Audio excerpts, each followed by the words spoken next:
a lot of camaraderie because I've always traveled in small groups. It's either been 3 or 4 of us, and just by chance, I've always been the only female in the group, and it's really fun. Back when I was high altitude climbing and setting records, I was the only woman on the expedition. There weren't many women. Not that they couldn't, I don't think, but there just weren't that many women that were actually doing what I was doing. And now the younger crop, it's actually another generation that has grown up with the idea that this is what women do. I was just one of the first women that ever did something like that.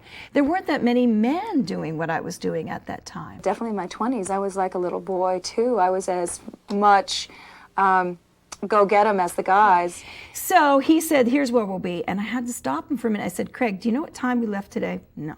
Do you know what time it is now? No. You know, here's how much ground we've covered in this amount of time. And if we try to make there, we're only going to make it to here. And they see their mistake, but they can't quite say, oh, okay, you got it right. They'll go like, Jan doesn't want to go to here. She only wants to go this far. And he'd say it to the other guys, but they could never quite say, she's right. she's right. Let's Is that funny? I did a lot of research for a new book that I'm working on about gender differences.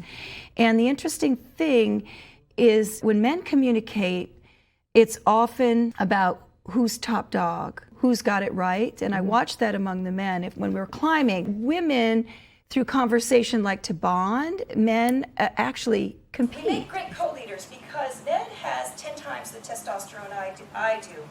And testosterone keeps him focused on winning and power, and he has more of an appetite for risk-taking. He's more aggressive and assertive, and his way of working is autocratic.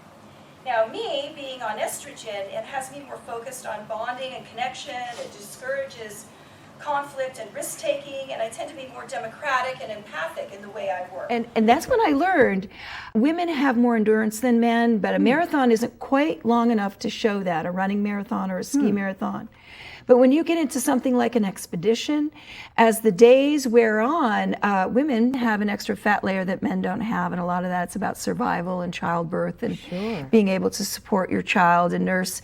So that when I was on the expedition and we ran out of food after a couple of months, and the men were bonking, I was still going. I was the one that we'd go in, we'd build the fire, the men would crash, and I'd be the one out getting some brush to build the fire, melting snow for water, and I realized I just had a little more gas than they had. I wasn't trying to prove anything because I was female.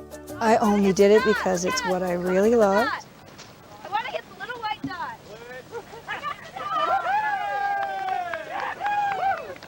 Do you enjoy beating the boys?